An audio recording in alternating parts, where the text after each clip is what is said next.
Hello everyone, welcome into Fatty's Feast, where we make the best food you'll ever eat without leaving your backyard. My name is Josh. Today we're here with my new best friend, the Freedom 94 from Patriot Pits, and we're gonna be putting this bad boy through its paces, seeing if we can get the temperatures hot, cold, even. We're gonna be doing a biscuit test. We're gonna be seeing what this thing is capable of. Let's get started.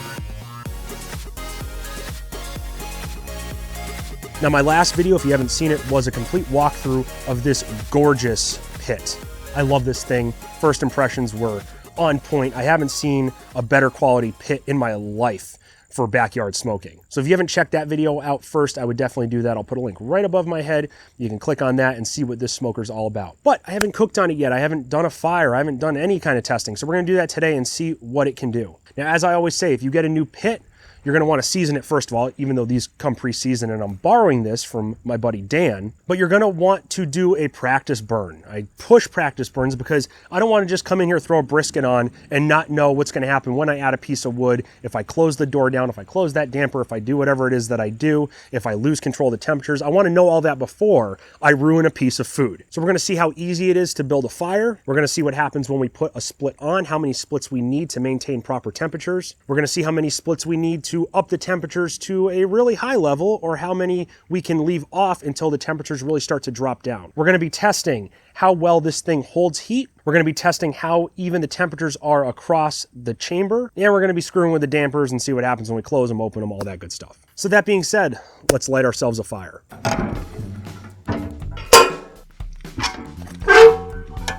So as I said in my fire management video, I typically use charcoal if I want a really good coal bed, but I want to see today how well this thing is going to light just using your traditional paper and kindling. So I just got some newspaper I'm crumpling up here, and notice I have the smoker wide open, everything's open. I don't want to get any of that dirty fire in my cooking chamber, even though we're not really going to be cooking anything other than biscuits.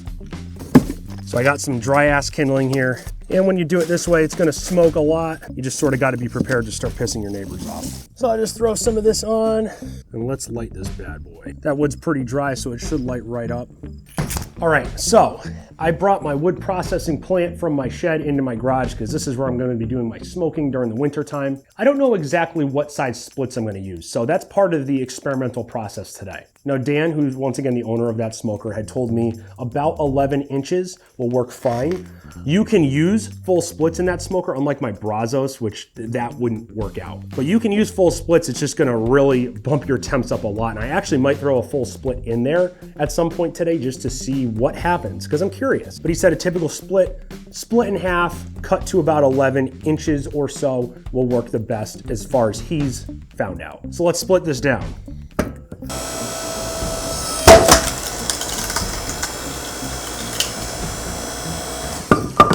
And now I'm just gonna cut this bad boy at about 11 inches, doesn't have to be exact.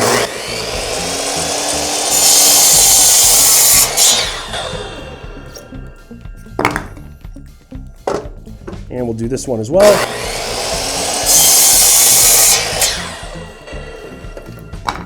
Yeah, I know, safety glasses, whatever, I didn't use them. Now this is seasoned oak we're using today. I have some maple and this is all hickory. Make sure you're using seasoned wood. These two little pieces right here make up for about one length of this wood. So this isn't exactly 11 inches, but you know, it's close enough. I don't know how to measure half the time. But we can use these if our temperatures start to go down a little bit. Maybe we just want to bring it up a little bit more, or we can just throw these on and call it one split. So I'm curious how this will work out. Let's go check on our fire. So that took me about 3 minutes and this fire's roaring already. Let me just throw these two splits on and see what happens. I'm not really sure. We probably will be good.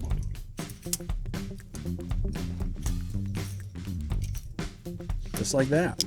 Now we are smoking a little bit because these are bigger splits, but I am extremely impressed already about how this insulated firebox made that wood ignite. That took, like I said, 3 minutes, and it was smoking a lot when we walked away. I didn't do any modifications to that besides blow on it that one time, but that was a roaring fire. I can't get it like that in my Brazos right off the bat. And these pieces are already igniting. Those are looking good. Let's close this thing down. So we're gonna see how long it takes for this to get up to, I don't know, the 300 mark, if that'll do it. I don't know how much wood I'm gonna need to get up to like the 250 mark where I'd start smoking something. But two things I wanna mention about this firebox. First of all, there's no door to open it up like on my Brazos, which isn't really a big deal. That's how most smokers are. So if you start to get dirty smoke, which hopefully you won't because it's an insulated firebox, you're gonna have a great coal bed, you're sort of screwed. You can't really open that up and let that vent out, which with a smoker like this, like I said, really shouldn't happen that often. The other thing to keep in mind too is a lot of people will put wood on top of the firebox to dry it out or to get it up to temp. You can do that. However, keep in mind, this is 3/8 inch thick steel. It's gonna get very hot, and I'll get my gun out so we can see what the temperature actually is. But there have been reports of people putting a stack of wood on here to dry it out, walking away for 30 minutes, and all of a sudden the wood's smoldering or it's on fire, even worse. So you don't want that to happen. So just be mindful of that. Maybe if you want to put one split on, or maybe even up top here, you can put it on. This thing's already getting hot. That's really cool. But just keep in mind, if you put it on the firebox, that's going to get very, very hot, and you don't want to burn anything down or ruin your smoke or any of that stuff. That's not going to go well. So I'll bring you guys back when I think we're at a good temperature, and then we'll put another split on.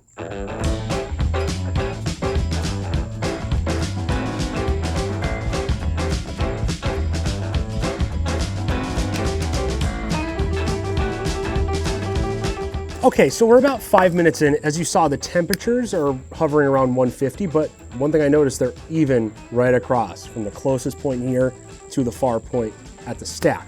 Now, we're burning a little bit of a dirty fire. A lot of the smoke's coming out of here, and that's okay because we're experimenting, right? So we want to see what happens if we burn a dirty fire, how well the fire lights. I'm at the point now where I definitely want to move this wood around and put one of these big splits on.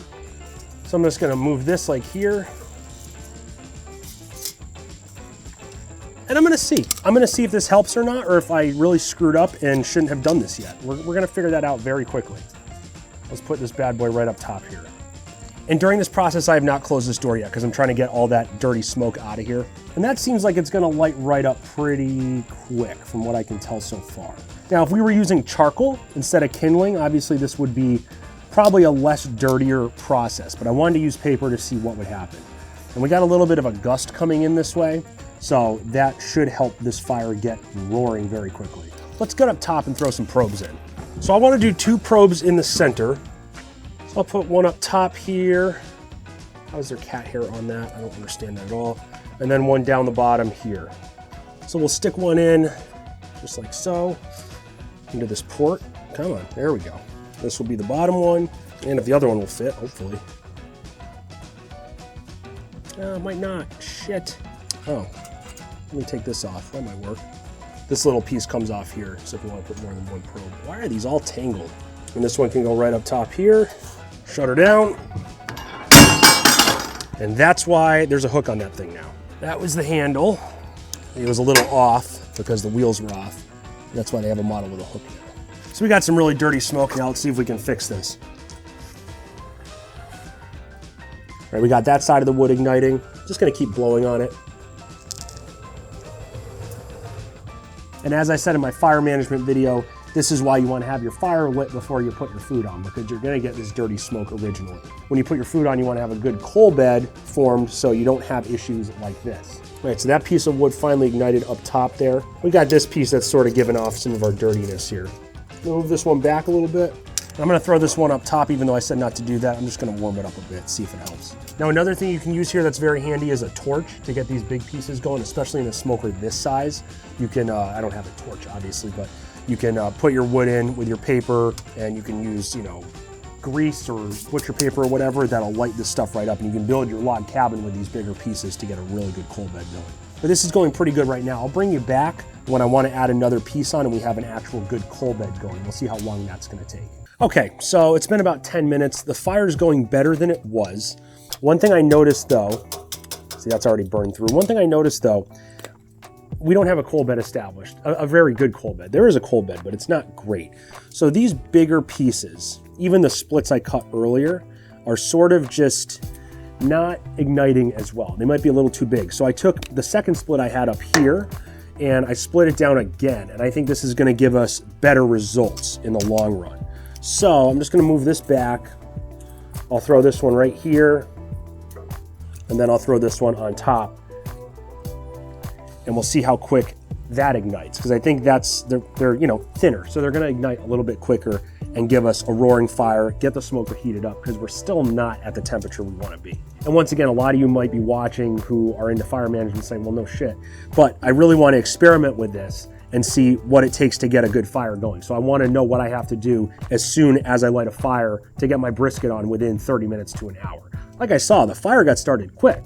It was actually very impressive. That's already going. That's going to be great. So I think we can get it up to temp in a few minutes, actually. So our temps are 150, or that's like 130 in front, 150 in the back, and then up top 173 and 168 in the bottom. Not a very big, nice 169. Not a very big temperature swing from top to bottom. That's pretty cool. And I just want to show you the amount of smoke coming out of this chamber right now. I mean, there's a little bit up top here. If you can even see that, I can barely see it. Just right here. But going around, I don't really see much. There's a little bit, maybe like right here somewhere. A little bit more up top here.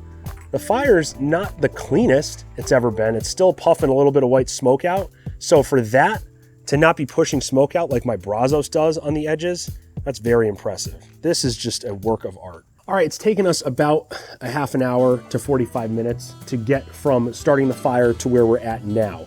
We have a good coal bed going. We've had some wood that's burned through. I put two more, well, actually I just put one more split on since the last time we checked in, and that ignited right away. So this insulated firebox is really holding those temps very well. And we're at the point now with the color of the smoke I have up top, which I'll show you in a second, where I put food on the smoker. We're running about 225 degrees. I like to put food on a little bit of a lower temp just so I don't ruin it, especially a brisket. And then once it gets up to a comfortable temp, I'll bump up the smoker a little bit. But typically I don't want to put it on when it's 275 or anything like that, because I like cooking my briskets around 240, 250, but I'll start at like 225-ish and slowly raise the temps. So once again, real quick, after 45 minutes, we are at the 200-ish mark near the firebox. Going over here, we're running 225, which is very impressive. And then right in the middle, we're at 260, 265 up top. Smoke is clean as it can be. We had a little bit of blue smoke coming out of there, which is also beautiful, but this is so freaking easy to run. So let me get some of this down into coals if I can. There we go. Let me put another one of these splits on, using my bare hand because I'm an idiot. And I don't have any. I literally realized the other day I've singed like all the hair on my hand by doing that, so be a man. So I've had this door open the entire time, just to get some of that dirty smoke out of here and get that coal bed nice and formed. What I want to do now is I want to close this door to the 2/3 mark, and I think what we're going to see is it's going to get rid of that hot spot right in the middle.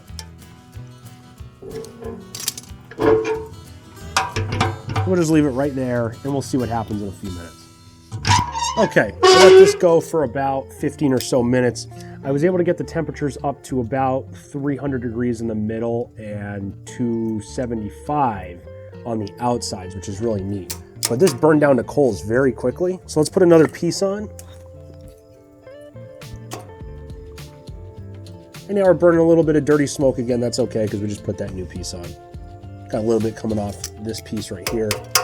So I think we're at a safe spot. I think we can try the biscuit test. We'll put those on and see how good the temperatures are across the grate.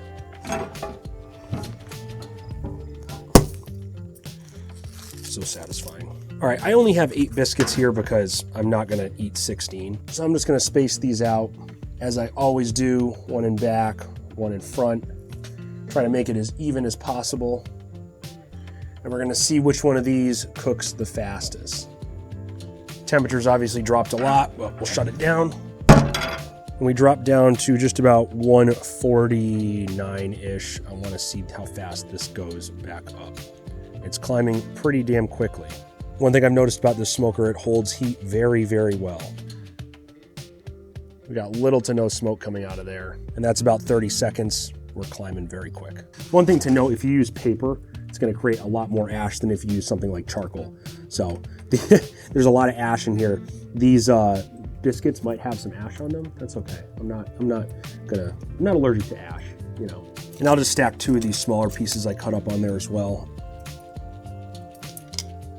just so we can get a nice fire going to cook these biscuits a little faster than we would at 220 or something like that. Let's just do a temperature check here. We're about 15 minutes in.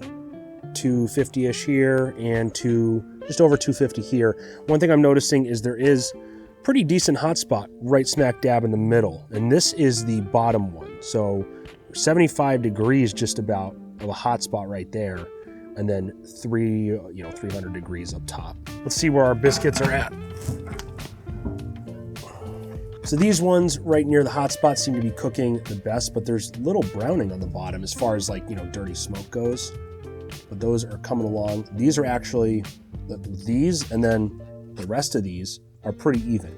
So it seems that the hot spot for this smoker is right about here, which is pretty standard. If I move my hand closer to the firebox, it feels pretty hot right there. There's definitely a heat difference here. And then once I get pretty much right past this probe, I notice it's even. It's cooler down here. So this is where your brisket's gonna be, right in the center, actually over to here. So it's probably gonna end up right about there. So all these temperatures over here seem pretty damn even. Let's just take a look at our fire once again. Got some good wood in there. We're burning clean. It's looking good. Everything's nice and coming along. So one thing I've come to realize so far is this smoker is able to maintain temps much easier than my Brazos. If I put a big piece of wood on like that, it doesn't spike the temperatures that much. They probably went up, they go up slowly. So it's not like I have to worry about putting a piece on and then all of a sudden I have a 50 or 75 degree spike. It just goes up very slightly, takes about 10 minutes to, get back up there. So I think with a good coal bed, you can maintain temps very well. As far as adding wood to the fire goes, I've noticed once the temperatures start to dip slightly is a good time to add more wood because they're not gonna spike up like they do with my Brazos.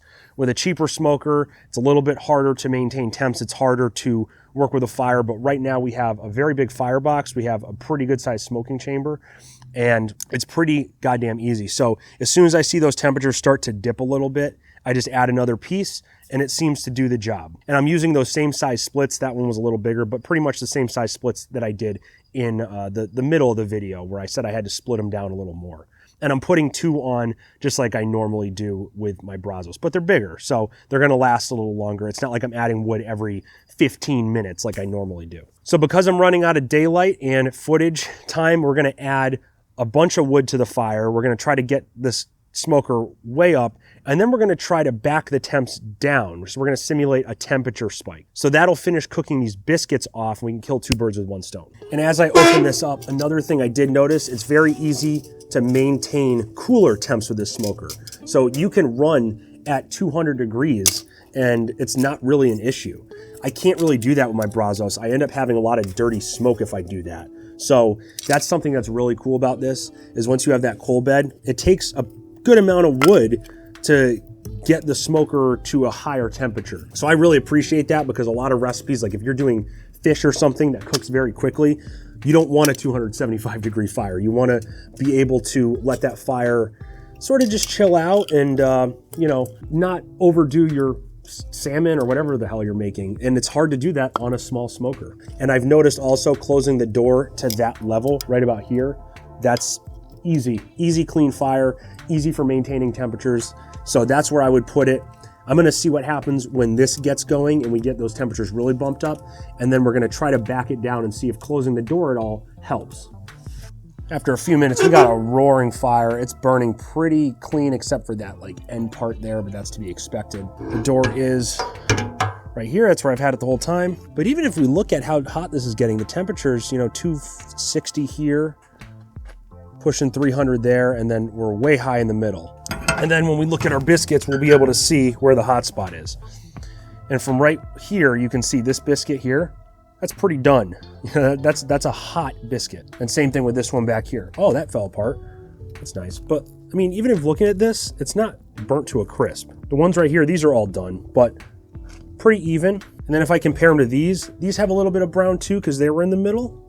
And then we have these right here that were on the end. And then we close this down real quick. But comparing all of these, we see that the hot spot's definitely more toward the firebox right here. And then that's pretty even, especially for cooking a brisket, because your point is gonna be here where these were, and your flat's over here. So your point's gonna be taking the brunt of the heat, and these aren't that much different than these, especially, comparing the bottom, just a tiny bit. And these are surprisingly closer to the firebox, the coolest ones we have. That's neat. Now I just want to take my heat gun here and scan around the smoker and see where we're at for temperatures on the surface. So this is going to be pretty cool compared to the rest of the smoker. So we go up the stack, it drops. We come over here. So 162. As we get closer to the center, we're going to see a spike right about there. That's not that much different. And what does this mean? Pretty much nothing. But I just want to show you the surface temperature of what we got going on. And as soon as we go past that point, we're back to where we were at the end. And then right here, look at how cool that is because of the baffle plate. Just that little plate makes a huge difference. 155 hot spot right there, 178, and then 159. When we look at the Firebox, that's why you don't want to put your wood on there, because that's a good temperature where your wood would start smoldering. And then even if we look at the Firebox door, it's not that hot. I mean, that's pretty good, but it's retaining heat. Last but not least, I want to shoot down at the bottom here. That insulated Firebox, you don't even know there's a fire in there. I'm trying to get it so it works. Look at that. You wouldn't even know. That's insane. Let's just shoot right here as well. As soon as we get close, it's going to go high, obviously. But even outside here, I mean, that's pretty good heat. That Firebox insulation works very, very well. All right, so let's say we were cooking a brisket and we had a temperature spike. Right now, we're pushing 280-ish on this end, and then we have all these temps in the middle that are at 356, 341. So we have a temperature spike. How are we going to handle that? And I'm a big advocate for not ever screwing with the stack, but I don't know about this smoker. I don't have to on my Brazos, but I'm going to shut that that door a little bit. And we're going to see if that will bring our temperatures down at all. And we're also going to make sure we're still maintaining a clean fire as much as we can. So let me just come right here. I'm going to put it down to that low setting. We're going to see what happens with the fire. All right, so it's been about 20 minutes. This is where the door has been. If I open this up, we've burned down quite a bit. But what's impressive is these temps have not moved at all. I mean, maybe a little bit, but they are still pretty damn hot. So now I want to see what happens when I close this damper up here. I'm going to go about halfway or so, and we'll see if we see any drop in temperature. I can't see up there, but I think that's about halfway, maybe a little more. And wow, and just like that, we're noticing a drop.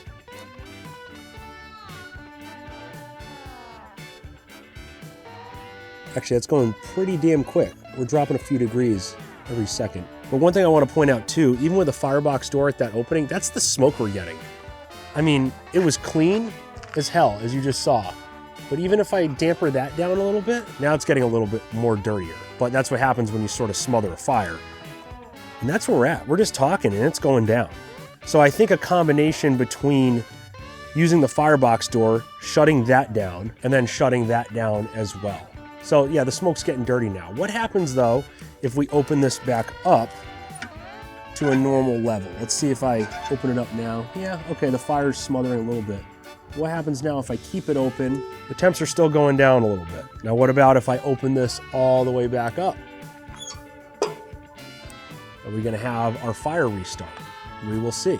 Smoke's already clean. It's been 10 seconds since I opened that up. That's pretty cool. So when it comes to backing down your temperature spikes, I think the best route to go is close that door to the third spot. Just back this down a little bit. Because like I said, I had that door like that for about 15 to 20 minutes. Nothing happened. It just maintained temps. It was fine. Once I back that down, yeah, we're dropping still. We're just under 250. But also the fire is starting to go out a little more. So back that down a little bit, even though I hate doing that. That's probably your answer. On my Brazos, I just have to shut the vent a little bit. And I also noticed that we're getting even more even temps now with that being closed, or that was closed. So now we're getting even temps more so on this part of the smoker where the hot spot was. But I am extremely impressed at the fact that even with that Firebox door closed almost completely, you're still having great temperature retention throughout this whole smoker. It was burning a clean fire. It wasn't doing anything at all. It wasn't moving. Like, that's insane. It was 20 minutes of just, I closed the air off and it still was just maintaining temps and burning a clean fire. That's just insane to me. I've never seen that happen, especially on my Brazos smoker. And I know I keep comparing it to the Brazos. It's not the same thing, but that's what I've used my entire smoking career. So that's what I keep referring back to.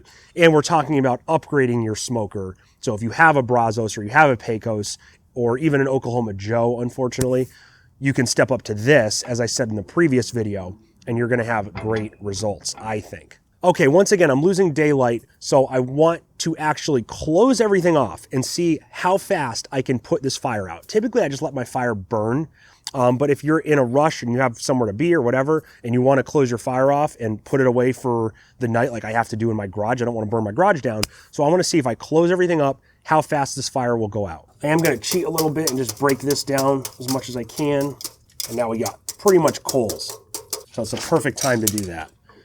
We'll shut this completely, and then we'll come up here and we'll shut the stack completely. And we wait. So while we're waiting, I'll give you my final thoughts about this smoker. I think for the price point, I'm just blown away. I think obviously the craftsmanship speaks for itself. Jason does a great job with this stuff. The fire was very easy to maintain once you had that good coal bed. I definitely would recommend using charcoal to start your fire. Don't use paper. Unless you're just experimenting like I did. I'm definitely going to use charcoal when I cook a brisket like I always do. But you can put good sized splits on there and really get that fire going. It's going to take a little bit to come down because it retains temps so well. But at the end of the day, you'll have a great coal bed. And I think after that, you'll be able to just put a split on every 30 to 45 minutes and just let it do its thing. But all in all, the temperature variation from the Firebox to here impressed me the most. Yeah, we have that hot spot, and to combat that, I'm obviously gonna have to try to control this a little bit, something I'm gonna have to get used to because on my Brazos, I can't control that because of my stack extension. And as I'm talking, I'm just seeing the smoke leak out here. This is smothering the fire. We've smothered the fire completely. We have nothing open right now. This is the amount of smoke coming out. I don't even know if you can see that on camera. Hopefully you can. But this is, the fire is trying to breathe and vent out, and this is the amount of stuff that's happening right now. Like, that's how great this door is on this thing. That's mind-boggling to me. On a cheap smoker, or even smokers you get for, I don't know, $1,000 or $2,000 more than this one, you might have that just with everything open. So that's insane. This thing blows me away. As I look at my temps, we're dropping just above 200 or so, 245 in the middle. We're just going to keep this going until it's completely out. As far as cons go right now, I don't really see any. The only thing, like I said, I'm going to have to get used to is controlling this thing a little bit. But that's it. I mean, this thing is amazing. And the door without the counterweight, I don't mind lifting it up with two hands, but for some people, that's going to be a problem. So you're definitely going to want to get a counterweight on this thing. I think the general wood size that I used was good. I think Dan was correct. Well, obviously he was because he's the owner of this thing, but he was correct in telling me that 11-inch split is probably going to do the trick. But you definitely have to get a really nice coal bed going in this thing to maintain temps. Once I burned all that wood down, it was a much easier job just controlling the fire and the temperature retention. Like I said, I'm completely blown away. So I'm going to stop filming now. I'm going to tell you here, I'll put something that says how long it actually took for this fire to go out completely. And honestly, I'm sort of hungry, so I want to go eat. I know I'm fat. Fatty's feast, right? But other than that, that's the first cook on this thing, even though it was just biscuits. But the biscuits came out great. I'm really excited to actually cook on this thing. And obviously, I'm going to have to do a brisket first. So be sure to check out that video. Other than that, though, I hope you guys enjoyed this video today. I'll put a link in the description for the Patriot Pits website and their Instagram. Be sure to check that out so you can go order yourself a pit. If you do, you're going to want to use that code FATTIES, either when you reach out to Jason or you just tell him Fatty sent you, or say, yeah, I saw it on Fatty's Feast, whatever. There should be an affiliate link on the website so you can use that code. You're going to get 2 free gifts. You're going to get a charcoal chimney. You're going to get a fire tool. That's going to be awesome. But if you found value in today's content, please smash that like button. Get this content out to more people. Maybe it'll reach somebody that wants to upgrade their smoking game and can get one of these bad boys in their backyard for a good price. And if you have any questions about this smoker, please leave them in the comments. I'd love to hear from you guys. I'll find an answer if I don't know the answer myself. So you have no worries in the world. I just want to hear any questions you might have. Over here, I'm going to put a link to my brisket cook on this smoker. Who's calling me?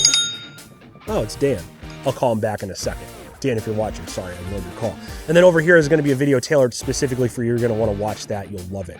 Right in the middle, subscribe if you love me so much. And until next time, everyone, stay safe, stay happy, stay healthy, and stay tubby.